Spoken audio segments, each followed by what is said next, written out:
Yanzu kuma ga cikakkun labaran. Ƙungiyar gwamnonin Arewacin Najeriya ta goyi bayan ƙirƙiro da 'yan sandan jihohi domin magance matsalolin tsaro da ke damun yankin. Ƙungiyar ta cimma wannan matsaya ce a lokacin taron da ta gudanar tare da sarakunan yankin a garin Kaduna. Wakilinmu Aminu Sani Sado na ɗauke da ci gaban rahoton. Taron dai ya fi mayar da hankali ne akan matsalar tsaro, inda ƙungiyar ta goyi bayan kafa 'yan sandan jihohi a ɗaya daga cikin hanyoyin da za a magance matsalar. Gwamna Inuwa Yahaya na jihar Gombe shine shugaban kungiyar gwamnonin arewacin Najeriya. Nemi majalisar dokoki ta tarayya su duba hanyoyin da za su yi su fito da dokokin da za su dace da mu wajen kirkiro hukumomin 'yan sanda a jihohi, ganin cewa idan da su insha Allah za mu kyautata tsaro domin mu samu tsaro inganta a jihohinmu. Malam Suleiman Tukur da ya fito daga jihar Zamfara ya ce akwai gyara game da yadda gwamnoni ke tunkarar matsalar tsaro a jihohin nasu. Akwai buƙatar gwamnonin jihohin su tsaya a jihohinsu su tunkari matsalar tsaro dinnan su ba ta muhimmancin da ya kamata. Su rinka bibiyar jami'an tsaro da aka aje a sansanona daban-daban suna ba su ƙwarin gwiwa. Dr. Bala Abdullahi masani ne a harkar tsaro daga jihar Katsina. Idan sun samar da 'yan sandan jihohi, su waye za su ba su horo? Ai duk abin ana ta kallon cewa 'yan sandan da ke da kwai da sojojin da ke da kwai da sauran jami'an tsaro ba sa biyan bukatun abin da ake tunani. Ba na tunanin wannan abin zai haifar da ɗa mai ido. To da yake a wannan karan taron ya samu halartar sarakunan yankin, kuma mai alfarma sarkin musulmi Alhaji Sa'ad Abubakar na uku ya ce sarakuna na goyon baya duk wani tsari da zai dawo da zaman lafiya a arewacin Najeriya. Aminu Sani Sado, Kaduna, RFI Hausa. To rahotanni daga yankin gabashin jihar Sokoto na tabbatar da cewar 'yan ta'addan Boko Haram wato 'yan ta'addan Bello Turji sun mamaye garin tsohon gwamnan jihar Attahiru Bafarawa, inda mazauna ƙauyen ke neman mafaka a wasu yankuna. Wani mazaunin ƙauyen Kamarawa da ke ƙarƙashin gundumar Bafarawa ya tabbatar da cewar kawo yanzu babu wani mutum da ke zaune a garin. Da yake tsokaci kan lamarin, jami'in hulɗa da jama'a na rundunar 'yan sandan jihar Sokoto ASP Ahmad Rufa'i ya ce an tura da jami'ai zuwa yankunan da lamarin ya shafa. To a wani labarin kuwa akalla mutane 23 ne aka kashe a wasu jerin har-hare da aka kai kananan hukumomi 4 na jihar Benue da ke tsakiyar Najeriya. A cewar shaidun gani da ido, an kashe mutane 9 a karamar hukumar Logo da 8 a Ukum, sai kuma aka kashe mutum 3 a kananan hukumomin Guma da kuma Kwande. To daga jamhuriyar Nijar, gwamnatin kasar ce ta hana fitar da dabbobi zuwa kasashen ƙetare don samarwa al'ummar kasar sauƙi. Wannan mataki na zuwa ne gabanin sallar layya, inda waɗanda suke yin turkan dabbobi har masu fitar da su zuwa kasashen waje ke samun riba mai yawa. 'Yan kasuwan dai sun koka ainihin akan wannan lamari da ya zo musu da bazata. Umar Sani ya haɗa mana rahoto.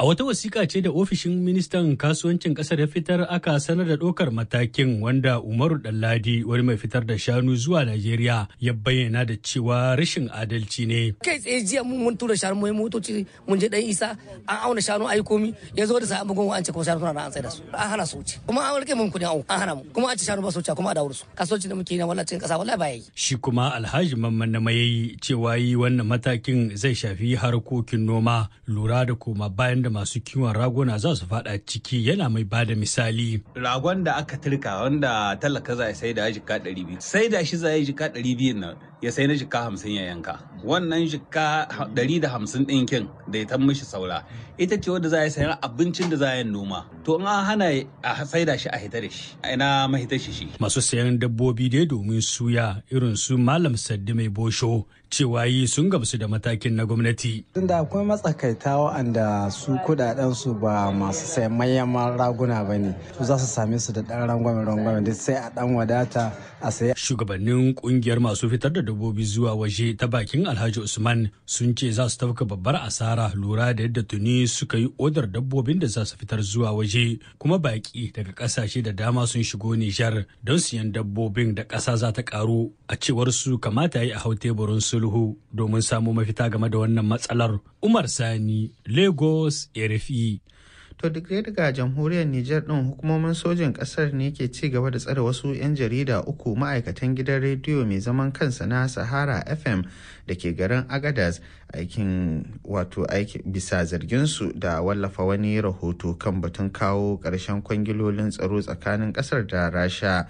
Baya ga waɗannan bayanai sun tabbatar da cewar akwai wasu 'yan jarida da ake tsare da su a Nijar ɗin bayan watsa labaran da suka shafi sojojin da ke mulki.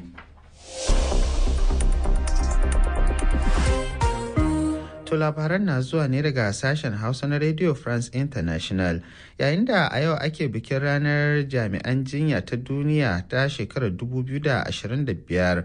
Hukumar lafiya ta duniya WHO ta bayyana cewar akwai kaso 42 cikin 100 na masu aikin jinya a Afirka da ke cike da burin ficewa daga nahiyar saboda rashin kyakkyawar kulawa da kuma karancin albashi. Nasiru Sani na dauke da ci gaban labarin. Daraktan riko na hukumar ta WHO a Afirka Chikwe Ehekwazu a cikin wani jawabi da ya gabatar a game da ranar ma'aikatan jinya ta duniya ya bayyana cewa ficewar tasu zai nakasa harkokin kiwon lafiya da ake riritawa a nahiyar. Ehekwazu ya ci gaba da cewa wannan bangare na masu aikin jinyar na da matukar muhimmanci ga daukacin al'umma don haka ba shi kulawa abu ne da ya dace. Domin zai ba da gudunmawa ga ci gaban bangaren lafiya wadda kuma zai taka rawa wajen bunƙasar tattalin arzikin ƙasa da al'ummarta. Masu aikin jinyar dai su ne ƙashin bayan duk wani tsari na kiwon lafiyar jama'a kuma a ce suna ta barin nahiyar saboda halin ko in kula wannan bai kamata ba. Daraktan ya ce ya kamata a basu kulawa a matsayinsu na waɗanda ke tattalin al'umma. Hukumar ta WHO ta yi wannan gargaɗi ne a yayin da jami'an jinyar da dama da na wasu sassan kiwon lafiya suka bar Najeriya, ƙasa mai mafi yawan al'umma a nahiyar ta Afirka, domin tafiya ƙasashen ƙetare da za su samu kyakkyawar kulawa da tsarin da ya zarce wadda suka samu a ƙasarsu. Yanzu haka ana ci gaba da gudanar da ayyukan ceto bayan ambaliyar da ta haddasa asarar rayuka a jamhuriyar demokuraɗiyyar Congo. Mahukunta sun tabbatar da mutuwar sama da mutane 100 yayin da wasu ɗaruruwa suka ɓata. To labaran na zuwa ne daga sashen Hausa na Radio France International. Akalla mutane 100,000 ne suka halarci addu'o'in Papa Roma Leo na 14 wacce ta farko a fadar Vatican, da ya yi amfani da hudubar tasa wajen yin kira da samar da zaman lafiya a sassan duniya, musamman ma yakin Ukraine da Rasha da kuma wanda ake yi a zirin Gaza. Gare kaɗan daga cikin fassarar kalamansa.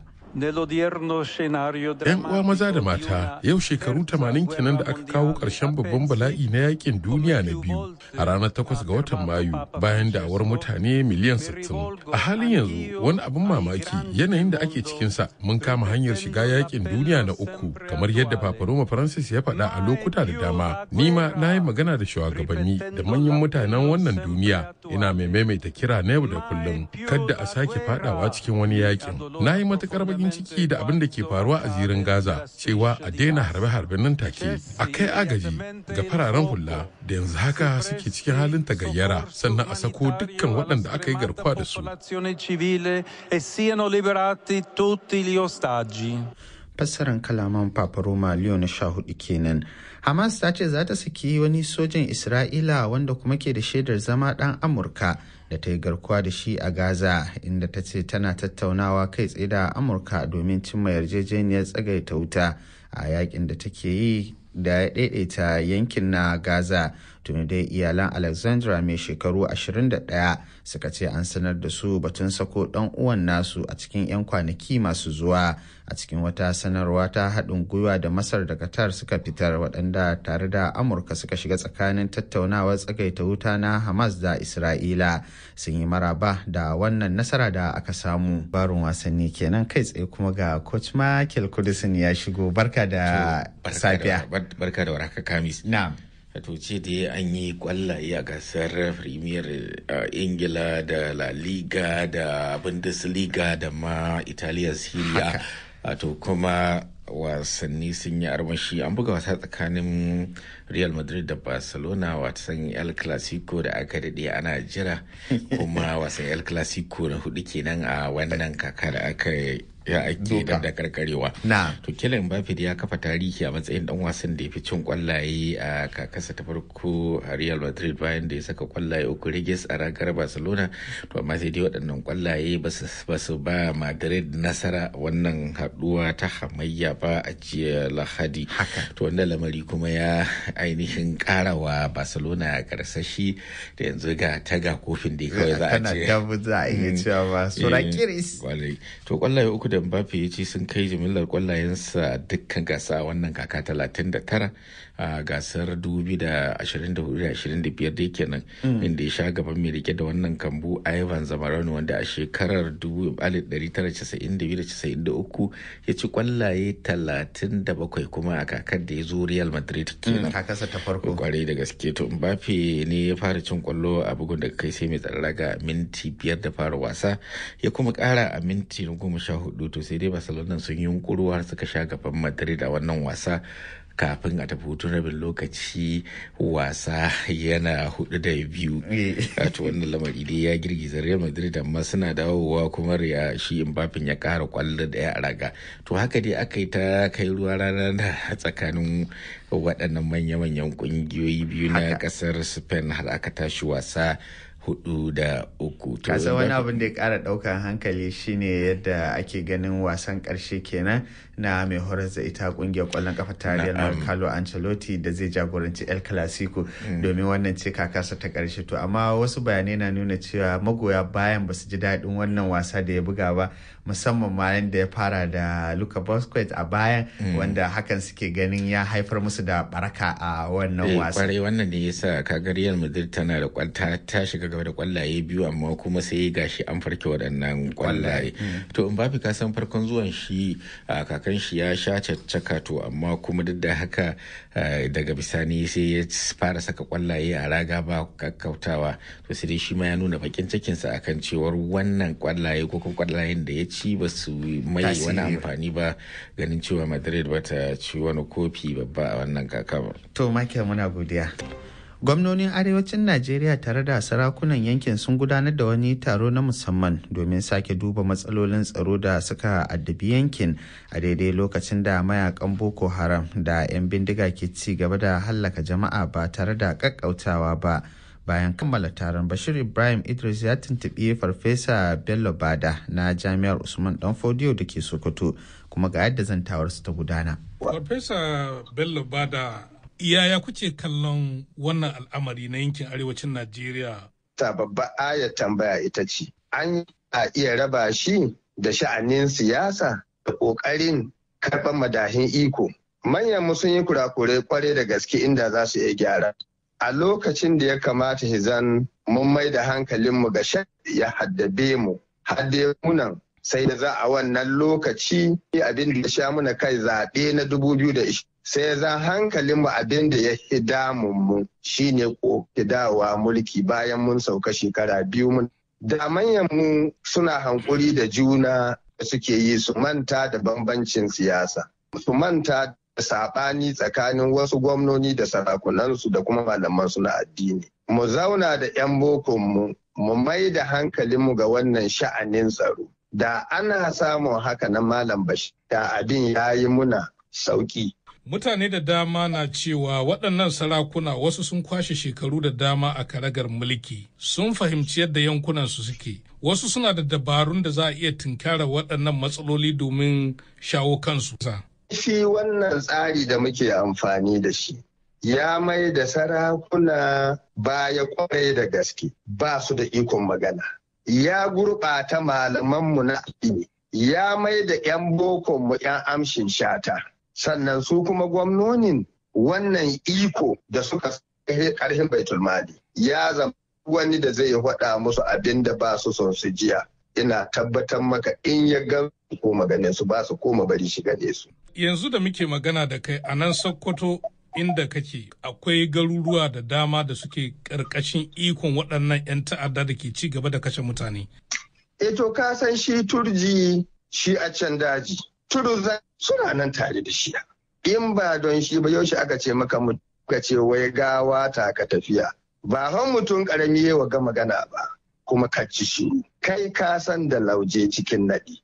To farfesa, a matsayinku na masana ina mafita take? Mafita akwai ta, mun san abin da ya gyara kowace irin al'umma. Shi ka gyara mu. Amana da tausayawa da riƙon gaskiya da wa mutane aiki da kuɗaɗensu. Mun sani Bashir mu ne mun ka gada.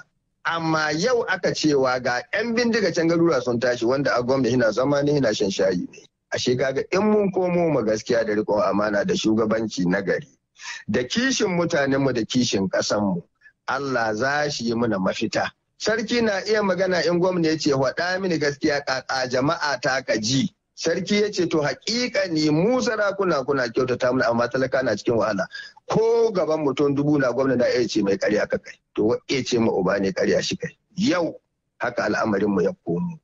Don haka ba mu da lahiya mu koma mu hanyar nan ta gaskiya da riƙon amana da shugabanci na gari da kishin al'ummarmu mu ji tsoron Allah, wannan abin sai shi mu da sauki amma fa ba mu da shugabanci. Farfesa Bello Bada, mun gode sosai da wannan dama da ka ba mu muka tattauna da kai. Ni ma Malam Bashir na gode da wannan dama da aka bani na bada na gudunmu.